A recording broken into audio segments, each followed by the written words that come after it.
नमस्कार विद्यार्थी मित्रांनो, सीईटी सेल कडून सीईटी एमएचटी सीईटीचे जे रिझल्ट आहेत त्या संदर्भातल्या ज्या काही डेट्स आहेत त्या डिक्लेअर करण्यात आलेल्या आहेत। या ठिकाणी तुम्ही सीईटी सेलच्या वेबसाईट वरती आल्यानंतर पाहू शकता, सर्क्युलर दिलेला आहे आणि त्यामध्ये साधारणपणे तुमच्या सीईटीचे जे काही रिझल्ट लागणार आहेत तर त्याच्या डेट्स दिलेले आहेत। तर इथे तुम्ही पाहू शकता तुमची एमएचटी सीईटी जी आहे, तुम्ही 12वी नंतर इंजिनिअरिंग, फार्मसी, एग्रीकल्चर यासाठी जी काही सीईटी घेतली जाते तर त्या सीईटीचा रिझल्ट हा साधारणपणे 10 जूनला लागणार अपेक्षित आहे पीसीएम पीसीबी ग्रुपचा।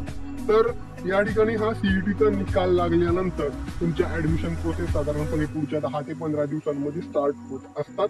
आणि दुसरा महत्वाचा मुद्दा, अतिशय महत्वाचा मुद्दा, हा रिझल्ट तर लागेल त्यापूर्वी तुम्ही जे काही रिस्पॉन्स शीट असतील किंवा जर तुम्ही काही तुमच्या रिस्पॉन्सवरती ऑब्जेक्शन घेतला असेल, तुम्हाला ते अंदाज आला असेल की तुमचा स्कोअर किती येऊ शकतो, तर तेही आपण डिस्कस करणार आहोत आजच्या या व्हिडिओमध्ये की साधारणपणे फार्मसीचा जो काही कट ऑफ आहे तो किती लागू शकतो। तर साधारणपणे या ठिकाणी पाहू शकता जी कॉलेजेस 10 ते 15 वर्ष जुनी आहेत, ज्या कॉलेजेसना बराचसा अनुभव आहे, अशा कॉलेजचा जो कट ऑफ आहे तो साधारणपणे नेहमीच 90 ते 95च्या अभाव राहत असतो। आणि जे नवीन कॉलेजेस आहेत आता अलीकडे सुरू झालेले त्या कॉलेजचा कट ऑफ थोडासा कमी राहत असतो।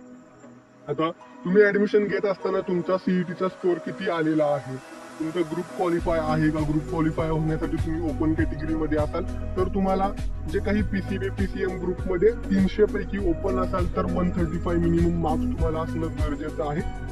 पूर्ण 300 पैकी तुम्हाला 45% म्हणजे 135 मार्क्स असणं गरजेचं आहे। आणि जर तुम्ही रिझर्व्ह कॅटेगरी मध्ये असाल तर त्या ठिकाणी तुम्हाला 300 पैकी मिनिमम 120 मार्क्स असणं गरजेचं आहे ग्रुपमध्ये। आता जर ग्रुप क्वालिफाय असेल तर तुम्ही बी फॉर्मला ऍडमिशन घेऊ शकता, ग्रुप क्वालिफाय नसेल तर तुमच्या पुढे डिप्लोमा करण्याचा एक ऑप्शन राहत असतो। तर अशा पद्धतीने काही पर्याय तुमच्या पुढे राहणार आहेत जेव्हा ऍडमिशन